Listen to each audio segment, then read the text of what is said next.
you very much, Mr. Speaker. Mr. Speaker, it is difficult to be here today. It is in many respects a debate that many of us wish was not happening. It is a real sorrow that I rise to respond to the Government's motion. Mr. Speaker, the reality of Brexit is now laid before us. Broken promises of taking back control from a government that is so out of control. 21 ministerial resignations, communities, countries, households divided, our politics stale, a Prime Minister fighting for her political life. Mr. Speaker, the past number of months have been filled with political drama, theatre, squabbles and chaos. From crisis to crisis, this government hangs on by a thread.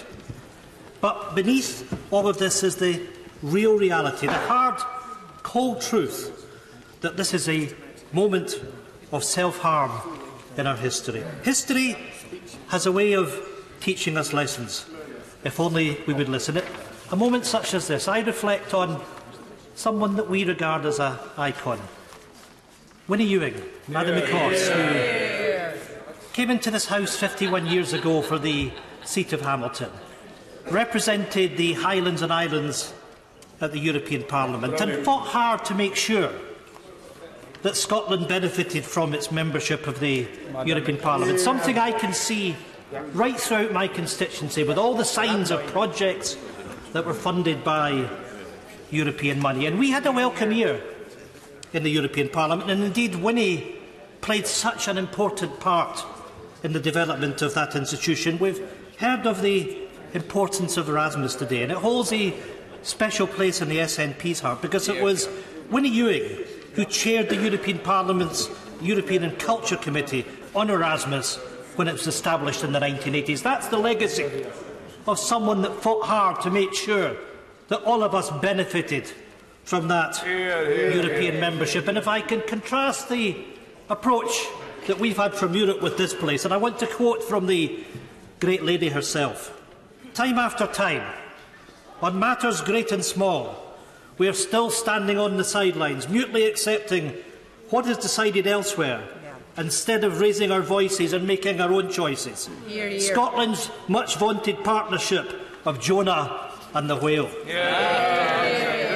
Mr. Speaker, respect for human dignity, human rights, freedom, democracy, equality and the rule of law. These are the core values of the European Union. Values that have united, not divided us as citizens of Europe now for many years. Values that are now ingrained in our society to be cherished and protected, not discarded or eroded. I am proud and privileged to be a citizen of the European Union. Mr. Speaker, the European Union has been the greatest peace project in our lifetime. A peace project born out of the horrors of 2 world wars that ripped Europe apart. A project that has gone on to change the course of our communities and improve citizens' rights and opportunities across the continent, not just now. A project that I still believe is worth defending, and we will, on these benches, defend that. A project that has enabled our generations to travel, to work, to live and to thrive across all countries that are within the European Union. Mr. Speaker, today I come here with a heavy heart, with the deepest regret that the opportunities that I had to work in Amsterdam, but also to travel throughout Europe in my working career, to learn from the best and the brightest across Europe, will be taken from our children. Because that's what we're doing. Embracing the diversity of European culture has enriched so many of us. Absolutely. The exciting opportunities to live and work in Amsterdam or Barcelona or Brussels or Berlin or Copenhagen or Vienna or so many other places. So many choices and opportunities that our generation had to work and to develop friendships across Europe. Mr. Speaker, to learn from the rich diversity that Europe has to offer, to benefit from the experiences of different cultures, to form friendships with those like us who celebrated being European citizens with shared rights. The right to live and work across the EU is to be ended as a right for the next generation. Mr Speaker, I have in the gallery today an ex-colleague from Amsterdam when I worked for a bakery ingredients company, someone whose friendship was formed out of the opportunity that I had to work in Amsterdam. Our friendship is a celebration of the success of the opportunities that EU membership gave to all of us. That right to live and work together across the EU is to be ended as a right for the next generation. That automatic right to benefit for career opportunities to be removed. Opportunities to benefit from an inclusive Europe swapped for the constraints of an inward-looking United Kingdom. I'll give way to the... I thank my right honourable friend giving way. Most people in this chamber know that my husband is German. What not all of them will know is that his mother was Polish and his parents were not allowed to marry. The child they had together was taken from them. His mother was a forced labourer and his father was lifted by the Gestapo. And long before we ended up in this mess, he used to celebrate that in one generation he could live and work where he wanted and marry who he loved. And in one more generation, we're taking it away. It's shameful. I mean, I thank my honourable colleague and friend for that explanation of what we are doing. Colleagues, we must reflect on where we are, and I appeal to everyone throughout this House to stop and think about that erudite explanation of what has happened in Europe over the last 70 or 80 years. Stop and enshrine the benefits of free movement of people that has enriched so many of us. It is not too late to turn back. I will give way. I'm very grateful to the honourable gentleman, and I'm very proud to be the first ever Polish-born British Member of Parliament and celebrate the contribution that 1 million Poles have made to our country. But does he not share my concern that by offering or proposing another referendum, we could be giving wind to UKIP's sails, a party which is currently withering on the vine, which is falling apart? There will be a renaissance for UKIP if we have another referendum that overturns the previous result. Ian Blackford. I must respectfully say to the honourable gentleman that we have to take this argument on. Migration has enriched us. Now, we come from the country of Scotland where our population has barely grown over the last 100 years, where we've gone from 4.8 to just over 5 million people. If we don't have access to free movement of people, we are not going to be able to deliver sustainable economic growth. And I say respectfully to the honourable gentleman that there are thousands of Poles who have come to work in Scotland over the course of the last few years. Let me say to all of them, to each and every one of them that may be watching tonight, you are welcome. You are welcome because of the contribution that you make to our life, to our culture, to our economy. And the thought that we would take up the drawbridge and stop people coming to participate in the growth of the future of our country is quite frankly repugnant to me. And I will fight with my colleagues to make sure that we remain an open society and we can continue to be enriched by those that want to come and live and make a contribution to our economy. They are welcome and they will remain welcome. Let me make some progress and then I will make a give way. Mr Speaker, in April 1988, when the Single Market campaign began, one prominent speaker stated, "A single market without barriers, visible or invisible, giving you direct and unhindered access to the purchasing power of over 300 million of the world's wealthiest and most prosperous people. We are putting the European community to work for ordinary people, for cheaper airfares, for more and better services, for consumer choice and product safety." Mr Speaker, that was Margaret Thatcher. Even Margaret Thatcher recognised that shared markets, collaboration and partnership in Europe was in all our interests.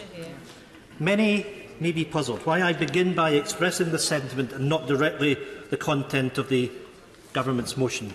I do so because it's right. It is right to remember the real loss that all of us will feel, and it's not simply the loss in this deal or any other. It's the fact that any deal,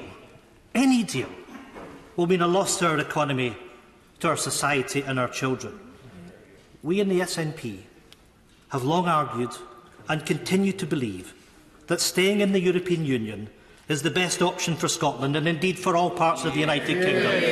And when I hear the Prime Minister say the choice if we vote down this deal or no deal is staying in the European Union, I say yes, please. Yes. Because fundamentally, there is no option that is going to be better for our economy, for jobs and for our communities than staying in the European Union. That's a fact. And it's the height of irresponsibility of any government to bring forward a proposition that's going to make its people poorer. Yeah. A proposition that's going to mean that people are going to lose their jobs. Yeah. And we heard earlier from the previous Foreign Secretary that it was Project Fear about jobs. But let's look at the reality. Let's look at what we already know. 1,000 jobs lost from the European Banking Authority. 1,000 jobs lost from the European Medicines Agency. Mr. Speaker, that's not Project Fear, that's the reality, and it's already happened. Here. I will give way. Can I commend the open nature of the speeches given, in stark contrast to the capricious and solipsistic nonsense from the former Foreign Secretary. But will he join me on the issue of EU nationals in calling on the government, even at this late stage, to drop the charge they intend to impose on EU nationals to keep rights that they already enjoy in this country right now? The cost of a passport might not be much to them, but it should be dropped as an act of goodwill. Of course, my honourable friend is correct, and we simply should not be charging people to exercise the rights that they should have to be here. And I'll go further, because of course we're discussing rejecting this deal, but we're also ruling out no deal. But the government should make it absolutely crystal clear, in any scenario, that the rights of all our EU citizens here will be protected. But you know, there's another factor when we discuss the rights of EU citizens here, but also UK citizens in Europe. That UK citizens that are currently in Europe will only have rights to stay and live and work in that one territory. The rights that they have had up until now of living, of travelling and working throughout the European Union are to be ended. What a disgrace.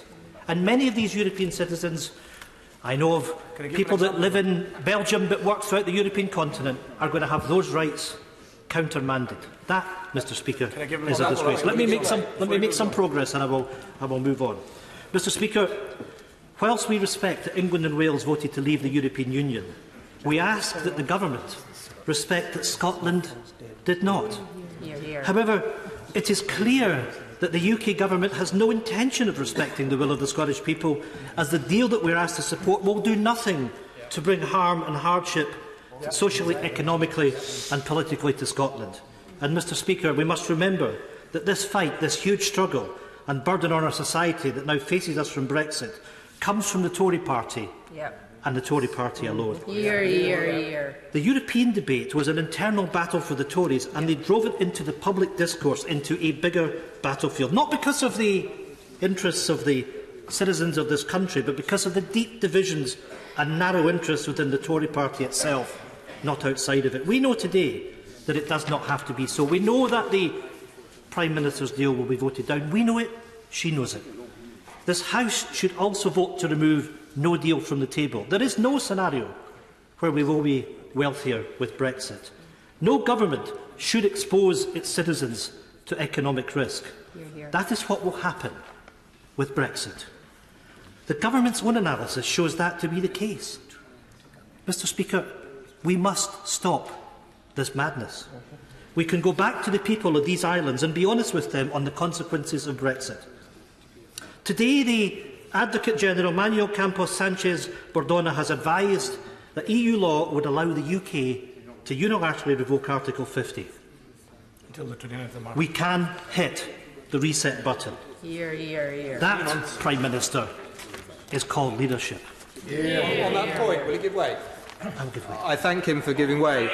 He touched on this point earlier, but does he agree with me that actually perhaps the people who are most affected by this are UK citizens who live in the EU, where it will require 27 countries in 27 different ways to address their concerns and their issues, who are perhaps most vulnerable in what the government are seeking to impose on us? I fully agree, and I touched on that earlier, and it just shows how this Brexit deal is a complete shambles, and we need to think again. Mr. Speaker, a future in which Scotland, Wales, Northern Ireland and England continues to flourish side by side as equal partners. As equal partners. These words are not mine. These are the words of the Prime Minister. A Prime Minister who promised us equal partners, but her rhetoric is in ruins, as her government's record has shown time and time again. The Tories don't believe Scotland to be an equal partner, but a second-class nation, worth only of second-class treatment. Throughout the entire negotiating period, the UK government has treated Scotland with contempt. And, you know, as I look around, and I can see shaking of heads, and I look at the chamber, I look in front of me. Where are the 13 Scottish Tory MPs that were to stand up for Scotland? In this debate, which is so crucial to Scotland's future, the Tories aren't just found wanting. They're simply not here. They've disappeared. I thank my right honourable friend for giving way. He is making an incredibly powerful speech. Will he agree with me on a matter of respect and a matter of contempt for the Scottish people and for our Parliament? If this government and its MPs continue to treat Scotland with the kind of disrespect that we have seen throughout this Brexit process, it will only make independence for Scotland more likely and come sooner. Good news. Well, I thank my honourable friend for that, and I will make a prediction to this Parliament that Scotland will become an independent country, and I'll say simply to the UK Parliament, keep going.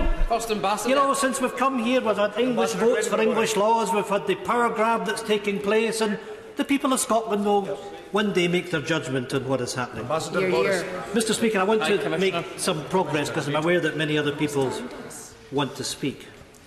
Throughout the entire negotiating period, the UK government has treated Scotland with contempt. Scotland voted overwhelmingly to remain, yet the will of the Scottish people means nothing, absolutely nothing, to this Prime Minister. Instead of engaging meaningfully with Scotland during this critical time, the Prime Minister chose last-minute photocalls and stage-managed events in Scotland, all smoke and mirrors, to dress up the fact that her government couldn't care less about Scotland, and we can see it tonight. The Tories think they can do whatever they want to Scotland and get away with it. They think they can railroad this deal against our will and against our interests. The mask has well and truly slipped for the Tories. Let me say this. Scotland is not a second-class nation, and our people do not deserve a second-class deal. This proposed deal is a non-starter, and a no-deal Brexit is unthinkable. That means the priority now must be to stop Brexit, and the SNP has made clear we will support any steps which would secure Scotland's place in the European Union, in line with the votes of the people of Scotland. But we've also said that if the UK is to leave the EU, by far away the least damaging option is to stay in the single market, which is 8 times bigger than the UK alone and the customs union. He's been very clear. We know what he's saying. He wants to stay within the European Union. How's he going to get out of the common fisheries policy? And what's he going to do for Scottish fishermen? Well. Scottish fishing. You know, the reason that Scottish fishing was sold down the river in the 1970s was because Ted Heath made sure that our fishing interests were sold out. And I have to say to him that, you know, in the deal that the government's brought forward, it's the worst of all deals, because in the transition period, the UK would remain in the common fisheries policy, but would have no effect on the rules. And if you look at what the European Union has made clear, because you're going to enter into a transition, but you're not holding any cards in terms of the future relationship, and the EU 27 have said that the starting position for the negotiations of fishing will be one that they start from the existing quotas. The Scottish fishermen have been sold out, and they've been sold out by the Tories that have duped them that they are going to be taking back control of their waters. Nothing can be further from the truth. I'm now going to make some progress. However, not content with ignoring the Scottish Government's compromise option for 2 years, Theresa May, the Prime Minister, now wants to shut Scotland's voice out entirely. The Prime Minister can't go on ignoring Scotland. Mr Speaker, tomorrow the Scottish Parliament will debate a cross-party motion that rejects this deal and a no-deal Brexit. Perhaps there are lessons for this place, because at Holyrood, parties have come together against a damaging Brexit, a consensus and a desire to work collectively to defend Scotland's interests. How many of the 13 Tory MPs from Scotland will stand up with us to defend Scotland's interests? Where are they? Not one.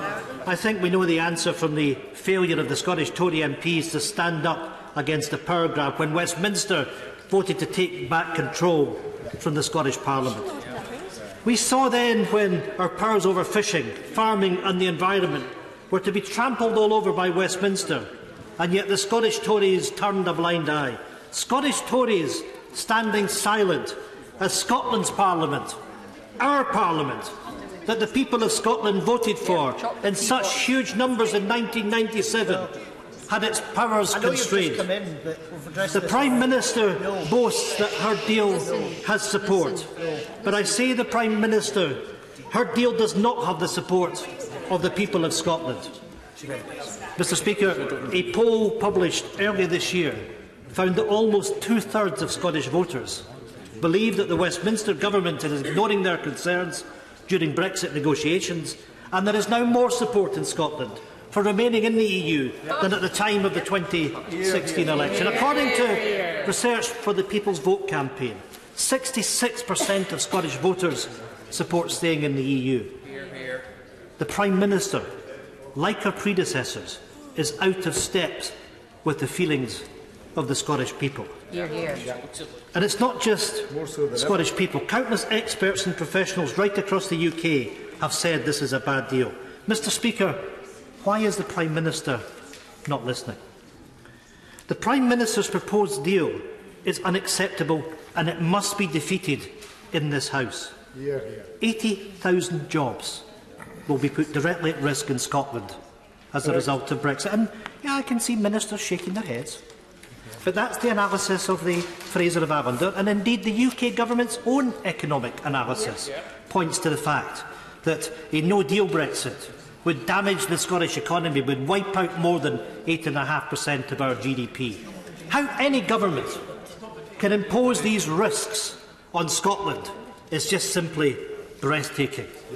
The UK Government's intention to end free movement of people will be hugely damaging to our economy. Inward migration has made an overwhelmingly positive contribution to Scotland's economy, meeting our needs for workers in sectors such as health and social care, as well as in the tourism industry in the Highlands and Islands. Any reduction in EU migration could have a serious effect on Scotland's population growth and its demographic composition. In Scotland, all of the projected increase in our population over the next 25 years is due to migration.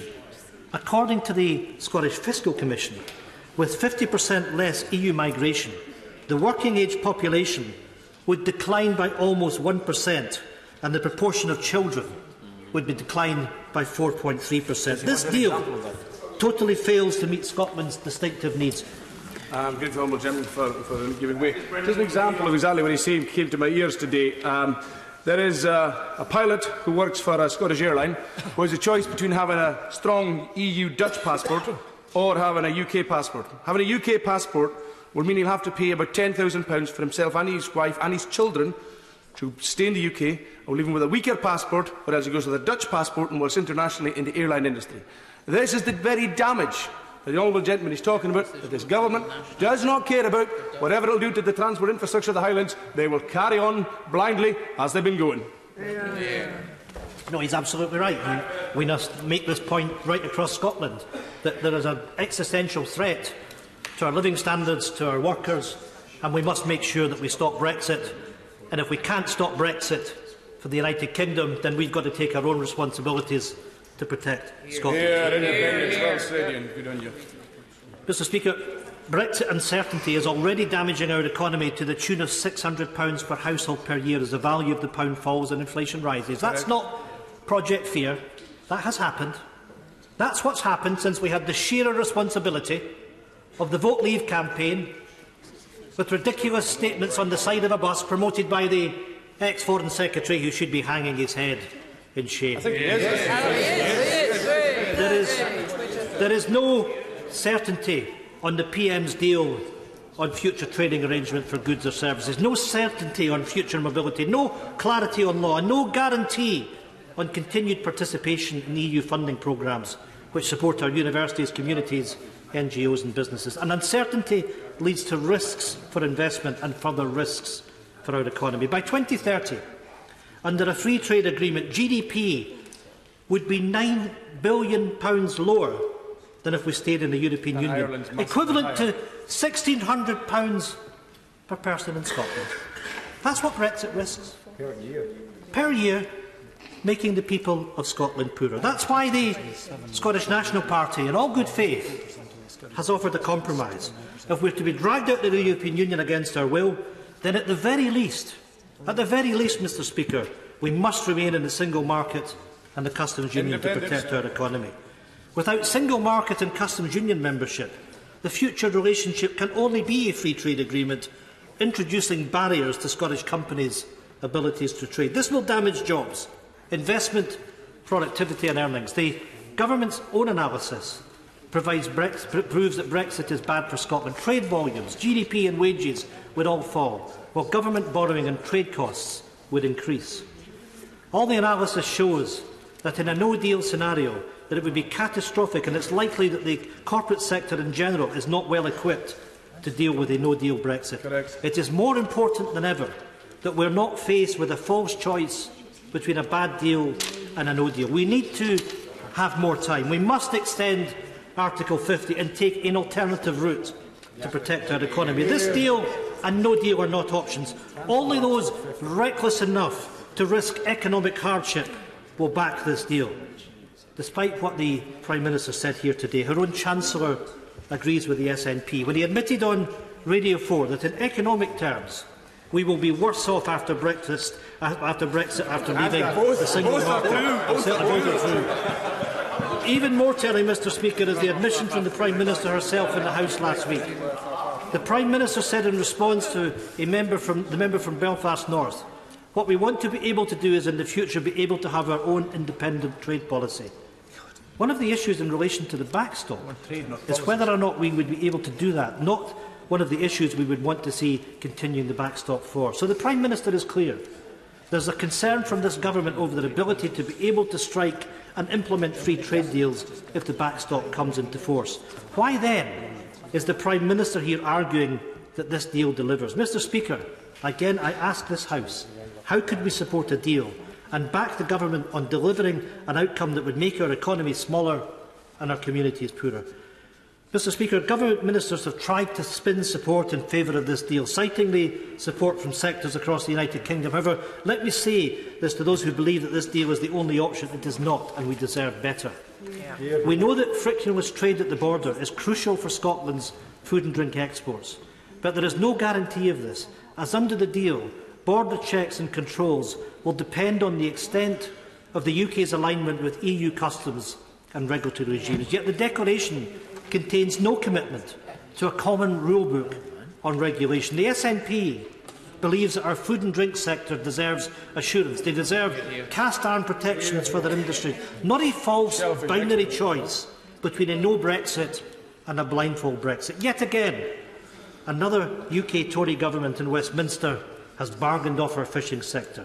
Despite what utterances come from Number 10 as false assurances, the UK is reneging on its promises to support Scottish fishing by accepting a link between the UK waters and access to EU markets. Its commitment to a separate fisheries agreement as part of the economic partnership could mean the UK ceding access for EU vessels to UK waters, or accepting tariffs and customs barriers on trade in fish, seafood and farmed salmon with the EU. That, Mr Speaker, is not acceptable. This will mean, once again, Scottish interests being traded off against each other.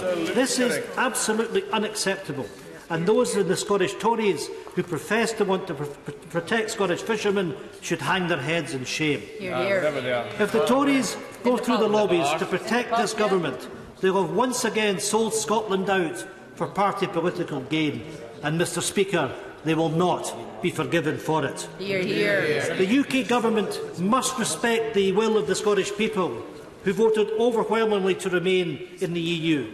It is, Mr Speaker, a democratic outrage that Scotland has been dragged out of the European Union against its will. The withdrawal agreement sidelines Scotland and sells out our vital national industries. How could any representative in good conscience support such a move? Let me be clear.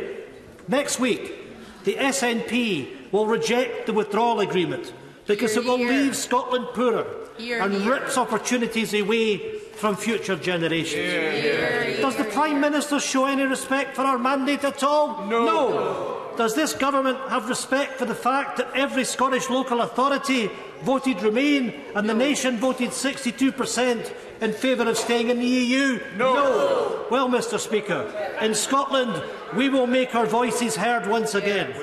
Northern Ireland has been given a differential deal that will put Scotland at a competitive disadvantage. There is no reason why a similar arrangement cannot be afforded to Scotland. The SNP will bring forward an amendment to ensure that in the place the voice of Scotland is well and truly heard. Those who claim to be Democrats, those who claim to have respect for the people of Scotland and for the mandate of the Scottish people and the Parliament cannot vote with the UK Government on this deal.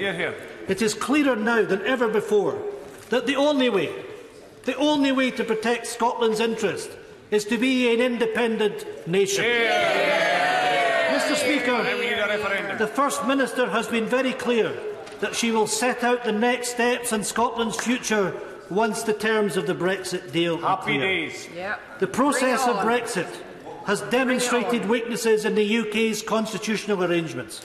Scotland has been ignored, sidelined and undermined through the entire Brexit process.